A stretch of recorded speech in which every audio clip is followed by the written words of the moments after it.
Time now for Rocky Jordan. Every once in a while, a dame walks into your life. You never know when she's going to show or how, but all of a sudden she's there. That life of yours that went so straight before begins to wheel and turn like a racing car with a bad tire. Well, one moved into my life not so long ago. She brought with her a nice pair of legs and warm lips and dark eyes that held a story. But she brought something else. A couple of dead men.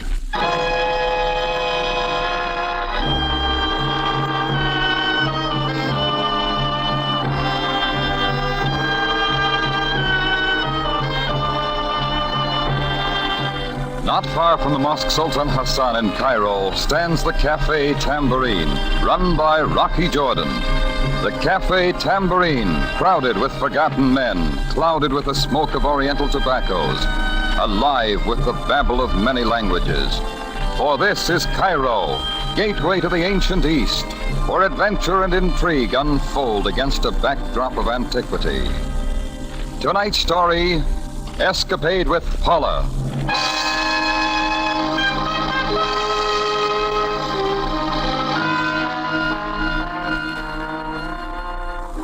It was a hot night. The desert air had moved in on Cairo and hung heavily over the city like garlic over a chef's salad. The fans were working hard trying to throw a breeze, but getting nothing. A couple of people were working on cold beer, and a red-headed member of His Majesty's Navy sat in the corner up to his eyeballs in hard liquor. He'd wandered in looking for salt water and got into a mix-up with a bottle of gin.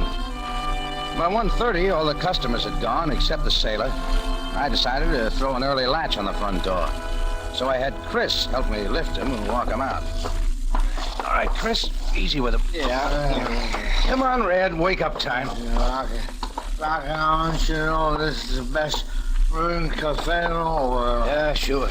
I've seen them all. Hong Kong, Calcutta, Marseille. That's the best brewing cafe in the I'll walk world. him down the street a little, Chris, till he gets his underpinning. All right, Rocky. And go on home. I'll lock up.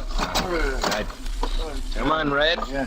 I saw Rocky. I see you there. I was trying to get one.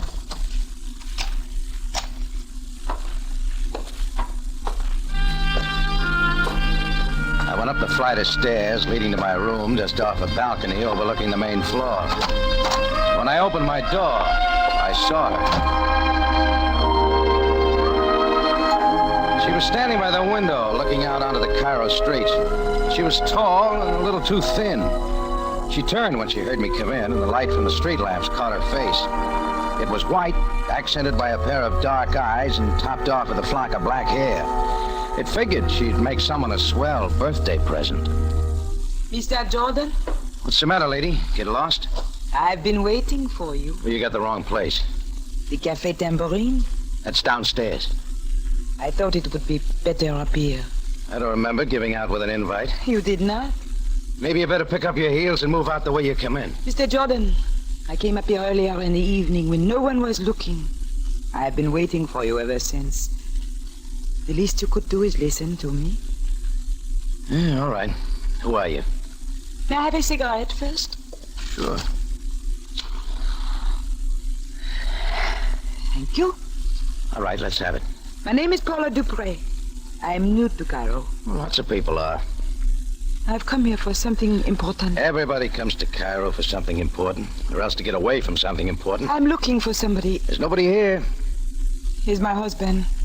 What's the matter? You walk out one day for a loaf of bread? Something like that. He disappeared a little while ago. Well, why come to me? Because they say you know Cairo like nobody else. The police station is close. They're not interested. There's always your consul. They are not interested either. Well, what makes you think I'd be? I think I can make you interested. How? I'd pay if you help me to find him. How much? £20. You see my face lighting up? I'll double it. No sale. How much do you want? Sorry, lady, I'm not missing persons. Mr. Jordan, I've got to have somebody's help. You are the Who'd only you one talk I can... to at police headquarters? Well, What about the consul? Well, you see... All right. I did not go to them. I could not. I have to find him this way. Why? I cannot tell you. Now, what say you go now, Miss Dupré? All right. Mr. Jordan, I won't pay. But I'm at the Hotel Sinbad. You might change your mind. Maybe, if you learn how to tell the truth. Goodbye. Oh, just a minute, lady. You always carry a gun? What do you mean? Next time, don't put it in a cloth bag. It shows. I walked her downstairs and opened the front door. She started down the street with a slow, easy walk. I looked after her, trying to figure it. That's when I saw something else. A black Fiat pulled away from the curb and started after her. She turned the corner, and so did the Fiat. And I knew right then and there that wasn't the last I was to see of Paula Dupre.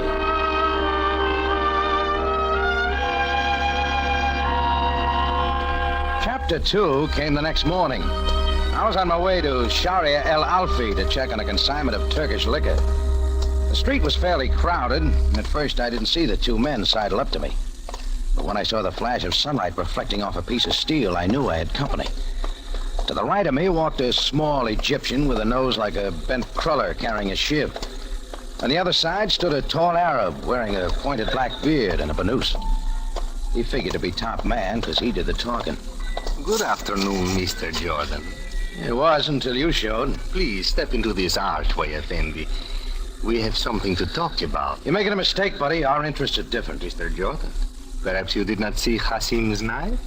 In Tafaini Van Marlies. Yeah, I saw it. No. Let us step off the sidewalk so we do not disturb the people.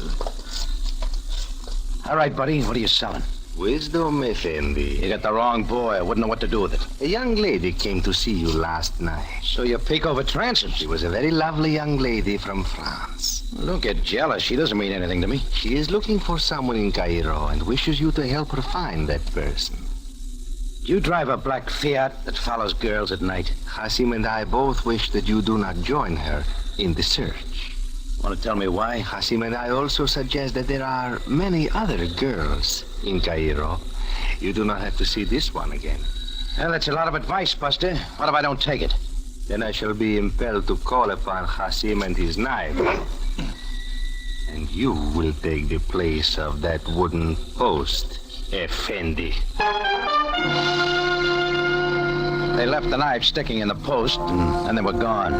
That was okay with me. I went back to the tambourine. Sam Sabaya, captain of the Cairo police, was waiting for me. His horn-rimmed glasses had slipped down on his perspiring nose. Sit down, Jordan. I've been waiting for you. Oh, thanks, Sam. What are we having? This is an official visit, Jordan. It concerns this slip of paper. A name and address written in pencil. Look at it. Okay. The heat getting you, Sam? Jordan, may I repeat? It's my name and my address. You came here to show me that. This slip of paper was found in the purse of a young lady, Jordan. Rather tall, slim, dark hair and eyes. Was that a crime? Please, allow me to continue. This lady was discovered this morning lying unconscious in an area of the Sharia Bengen. Her name is Paula Dupre. You know her, Jordan? Maybe. Then perhaps you can suggest why anyone might wish to knock her out. Why don't you ask her? Unfortunately, she was unwilling to tell us anything. What do you know about her, Jordan? Oh, very little. I never saw her before last night. She came to me with some sort of pitch about helping her find someone. One moment. Find who, Jordan? I didn't ask. I just said no dice and showed her out quick. She was alone? Yeah. Where is she now? At her hotel. Well, perhaps now she will know better than to wander the native quarters of Cairo. Sam walked out, and as his limousine pulled away from the curb, another car took its place. A little black Italian Fiat. Exactly like the one I'd seen following Paula Dupre down the street the night before. A short, fat man wearing a beret got out, mopped his brow with a silk handkerchief, and came in. They're warm, is it not, monsieur? Sells a lot of beer. Yes, yes. Which reminds me that I am thirsty. But perhaps something a little stronger than beer. We got it. Here, I'll set you up. What'll it be? What does the stranger know about drinking in the tambourine? You make the choice, monsieur. Okay. This the first trip to Cairo? For quite some time. Business? Yes, you might call it that. Yeah, try that. Pleasure. Excellent, mon ami. Life for you, monsieur, must be quite simple. You have a nice cafe, and all you must do is see to it that it is in order. Sure. It is the people who stray from the simple ways who are unhappy. N'est-ce pas? What are you getting at? I'm trying to tell you in my clumsy way, mon ami, that you should confine all of your activities to the cafe business. A most delicious drink. What do you put in it? Portuguese rum and coconut juice. I will remember that. Now it's my turn for the questions. At your service, monsieur. Why are you following Paula Dupre? Why does any man follow a pretty girl? Somebody followed her to slug her. Say something about that. C'est difficile de le savoir. Why? Suddenly, I have lost command of the English language. Bonjour, mon. You'd thought a lot of representatives from my insurance company were running around loose in Cairo. Everybody was interested in my health. Well, guys don't shove you around on the street, and fat men don't tell you to go the other way without piquing a little interest. So I went over to the Hotel Sinbad to see Paula Dupre. The place was a 3-story white affair, all equipped with balconies hanging over the edge of the Nile. Paula Dupre's apartment turned out to be 308, and I rang her bell. Like a dame, she kept me waiting. When she opened the door, she wasn't surprised to see me. She looked as good in the late afternoon as she did at night. I'm glad you came so soon, Mr. Jordan. Won't you come in? Thanks. Sam Savaya, the Cairo police, told me what happened. Are you all right? Yes. Thank you for asking. You shouldn't walk around the Cairo streets alone at night. I would enjoy company. What were you doing over on Sharia Bengen? Looking? Why there? The last letter I got from Michelle came from a boarding house with a Bengain address. You know, a lot of people seem to think I ought to keep away from you and stick to my cafe business. What do you think? You know a tall Egyptian with a hook-nosed sidekick who carries a knife? No. What about a porky Frenchman who drives a Fiat? He has been following me. I do not know who he is. How about clearing up a few things for me, huh? Very well. My husband is a deserter from the army. He came to Cairo to hide out. Go on. We had a code arranged. He wrote me letters every 2 weeks. Suddenly, the letters stopped. I came to see if something might have happened to him. Like what? You know Cairo better than I. How far south on Sharia Bengen did he live? Past the old Rasmus Tower. It's not a very nice neighborhood. Yes, I found that out. But you can see why I cannot go to my consul or to the police. I have to find Michel myself. Why find him at all? What do you mean? You don't love him. If you did, you'd have been hiding out with him. So why are you looking for him? He's my husband. One looks for one's husband. All right, I'll give you a hand. I'll pay you whatever you ask. Within reason, of course. No, we'll talk about that later. I'll give you a picture of him. Okay. Mr. Jordan. It is almost supper time. We could have it here. I'll make some sandwiches and we open a bottle of wine, huh? All right, lady. You got yourself a boy.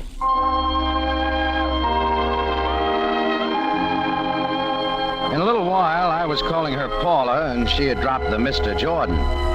She spread a table by a big window overlooking the Nile. She brought out some sliced chicken and meats and found a couple of candlesticks someplace and put a fire to them. Then she cracked open a bottle of Chablis, and we made an evening of it. We watched the lights come on along the Nile, and the band of river got blacker and blacker as the night wore on. She told me all about herself, about the French town where she was born, and about her family. She didn't say anything about her husband, Michel, and I didn't press it. And the lights along the Nile started to go out, and it was time to go. Thank you, Rocky. For what? I enjoyed this evening very much. Did you? Yeah, it beats spending it at the Tambourine. From you, I take that as a compliment. Tomorrow, then? Tomorrow. Good night, Rocky. Good night, Paula. Rocky, Yeah? aren't you going to kiss me goodnight? Shots came flying in out of the hall. They missed and went through the window. I rolled Paula to the floor. A second went by and I heard footsteps running down the hall. I looked. There was nothing. Then I went to the window and I got there just in time to see the black Fiat pull away from the curb and barrel down the street.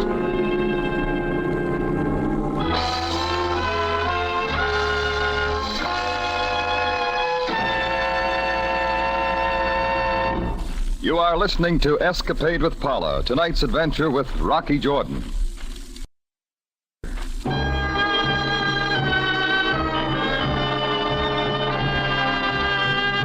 We take you back to Cairo and tonight's adventure with Rocky Jordan, Escapade with Paula.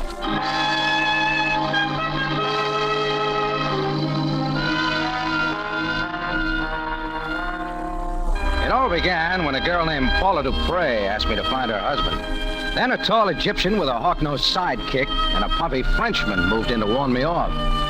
Paula proved a little more intriguing than the scare boys, but when the shots began to fly, she caught a slight case of the shakes. I knew the Hotel Sinbad wasn't the place for her, so I found her some rooms at the Continental and moved out to do a little searching. The Sharia Ben Gen address Paula had given me turned out to be an Egyptian flophouse. Pile of wood so old the termites had given it up. Cleopatra's grandmother was the reception committee. We have many rooms left, Effendi. I'm not looking for a room. We have whatever you are looking for, Effendi. Information. For money, you may have anything. That is the way of the world. A Frenchman named Michel Dupre lived here once. He may have changed his name. Many Frenchmen live here, Effendi, and they all change their names. That is the way of the world. Oh, here's his picture. Ah, a fine-looking man. A rich man, yes? There is a big reward if you find him, and you are willing to pay much for information. £5. Ah, but it is the luck of this old woman to know nothing of the Frenchman. All right, I'll make it £10. My luck is getting worse. I have a one-eyed Greek. Perhaps we could pass him off as the Frenchman. No deal. What do you know about a big Egyptian who walks around with a buddy who's got a nose like a bend in the Nile? I do not know such a man. For £10 will buy a lot of kush-kush. Go away. Now, my name's Rocky Jordan. You can find me at the Cafe Tambourine when you change your mind. Imshi. Think it over, Grandma. I will think nothing. You want them to find me floating in the Nile with a knife? Find out anything, Jordan? Sam, what are you doing here? Waiting for you? You ought to sleep nights instead of following me around. I would prefer that, Jordan, but I have much to do. We found Miss Dupre in the alley back of the boarding house here. I am investigating. A lot bigger things happen in Cairo than a slugging. You're sure putting in a lot of time on that girl. So are you, Jordan. Come on. Where are we going? My car is right around the corner. Oh, thanks. I'll take a taxi. That is not necessary. We are going to the same place. Oh, where's that? The morgue. I have something to show you.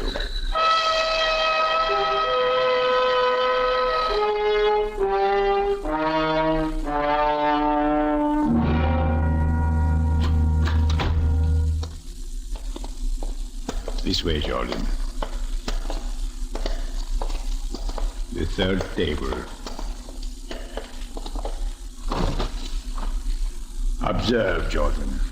This man is fat and short, and he is a Frenchman. I bet he drove a Fiat. That is correct. We found him out in the desert past the ruins of the Third Dynasty. He had a knife in him. Come upstairs. We have some things to talk about. Now, Jordan, what have you to tell me? I don't know who killed him, Sam. But I can tell you this. He's the guy who's been following Paula ever since she got in town. Uh-huh. He tagged her from the Tambourine yesterday. I saw him pulling away from the Sinbad this morning after he threw a couple of shots at us. Jordan, that is interesting, but it is not possible. What do you mean? Jordan, this man would not shoot at you. Do you know who he is? No. His name is Henri Duval. He is a representative of the French military. He was in Cairo looking for someone, a deserter. Well, you won't find him now. Someone has already found him. Jordan, do you think that this man and Miss Dupre were looking for the same person? Anything's possible. Is it not also possible that she killed Duval so that she alone could find the missing man? Like I said, anything was possible. But this fogging on Duval was a new wrinkle. Well, I knew if I could turn up those two boys in Bernouses, they could supply a lot of answers. But finding them in Cairo was as easy as turning up a penguin in the Sahara. I went home and slept for a couple of hours, shaved, and threw on a clean suit of clothes. I picked Paula up in the late afternoon and showed her Cairo. I waited, but she didn't say anything about Duval's murder. Toward evening, we found ourselves in a little cafe off the bazaar.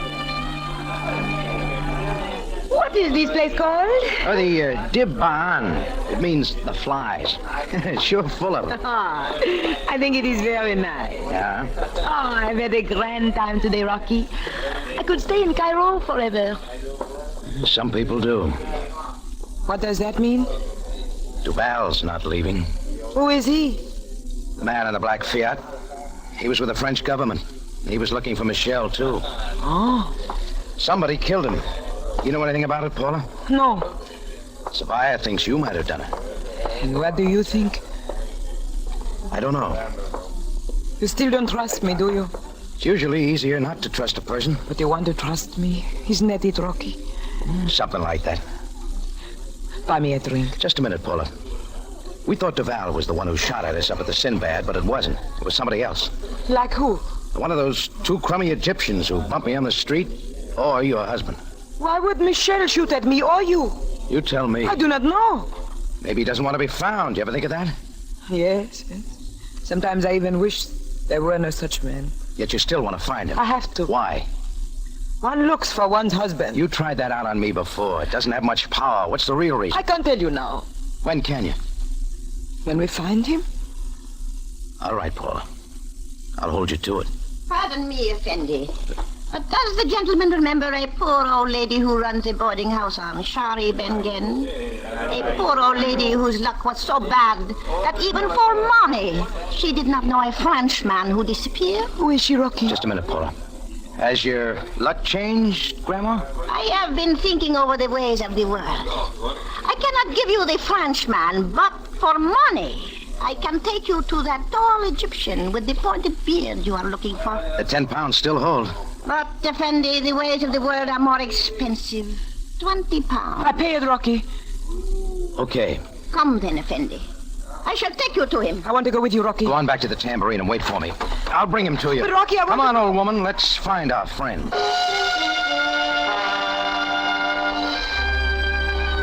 The old woman led me through the bazaar, then away from the crowds, down the winding Sharia Namus.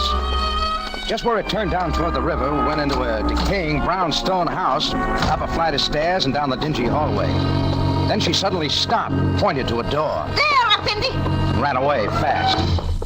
I raised my hand to knock, then changed my mind and kicked the door open. What is this? He was there, Shabat, the big native with the long burnous and the pointed black beard. He was just shutting a drawer. Rocky George. Hello, Shabat. How did you find me? Usual way. Quite a hangout you got here. I do not know why you came here, but I warn you again, Jordan. Did you warn Henri Duval before you killed him in the desert? This affair is not for you, Jordan. You told me that. Now tell me what's between you and Paula Dupre. Get out of here quickly. Keep out of the drawer, Jordan. Whiskey, Shabat. Well, what's a believer like you doing with alcohol? Oh, you've lived too long. I wasn't set for his swing in the bottle and I went down. You don't expect an Egyptian to use his fist, but Shabat used them well. I found that out when I came up from the floor. I mounted back and drove for his stomach. Then I went to work in his face. His beard was turning a bright pink when a wild swing caught me flat on the jaw. Before I could shake out the cobwebs, he was on top of me. I yanked his burnous tight around his neck, but his knee came up and everything gave way. We were back on our feet again, slugging it out. Another one in the stomach loosened him up, and then I hit him with all I had. He sprawled back over the table and onto the floor. This time he didn't get up. No, Jordan. It is enough. This is where we begin, Shabat. Come on, get up. What do you want? We're taking a walk to the Cafe Tambourine. 15 minutes later, we slammed in the alley door of the Tambourine. Paula Dupre was waiting. I pushed him and he slumped into a chair. Here he is, Paula. Who is he? Don't you recognize him? He calls himself Shabat, but he's no more Egyptian than I am. Uses his fist too well. Michelle. Oui. That's right, Paula. He went native, but he forgot a believer doesn't drink alcohol. I said I would find you, Michelle. You needed help. Your friend has brought me here. What now? I'm going to pay you what I owe you. Put that away. Paula, you don't know how to use it. Paula! Her gun spit and 3 slugs plowed their way through Michelle. He lurched forward, grabbed a chair, then toppled over like a tent in a windstorm. He was dead by the time he hit my rug. And Paula stood over him with a smoking gun in her hand, and her face looked like she was going to break out crying.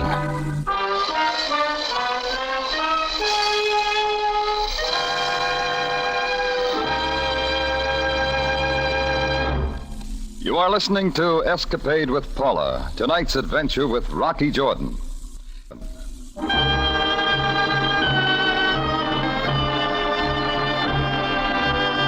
And now we take you back to Cairo and tonight's adventure with Rocky Jordan, Escapade with Paula.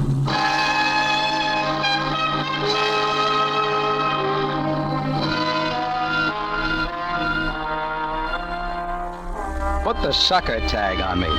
Chase all over Cairo for a dame to help her find a man, then find him and bring him back just so she can blow some holes into him. Well, Paula finally turned away from Michelle, and I threw something over him. Then she spoke, and her voice was strange. I wondered and wondered if when the time came I would have the nerve. Well, you can stop wondering. You did a good job on him. Here, give me the gun. Here. This changes a lot of things, does it not? What do you think? Well, I knew it would, but I had to do it. Sure. We had some fine hours together, Rocky, eh?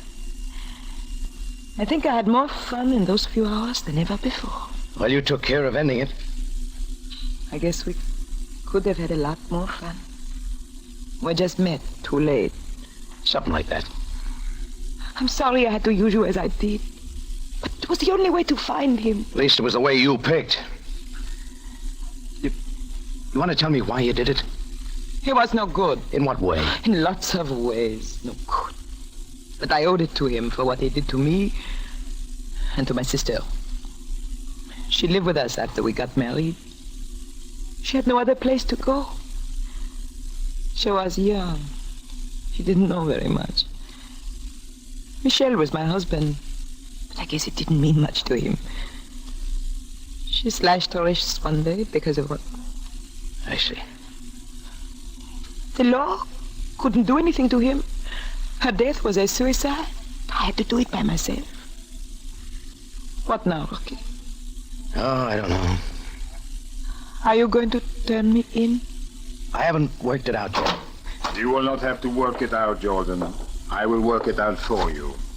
How long you been there, Sam? Not long enough to prevent the shooting, but long enough to understand what has been done. Miss Dupre, you will please come with me. Sam. Yes, Jordan. Sam, send over some men right away to clean up my place. That I will do, Jordan. Come, Miss Dupre. Goodbye, Rocky. So long, Paula. You think about me a little, huh? Sure. There's a blood spot on my rug to remind me.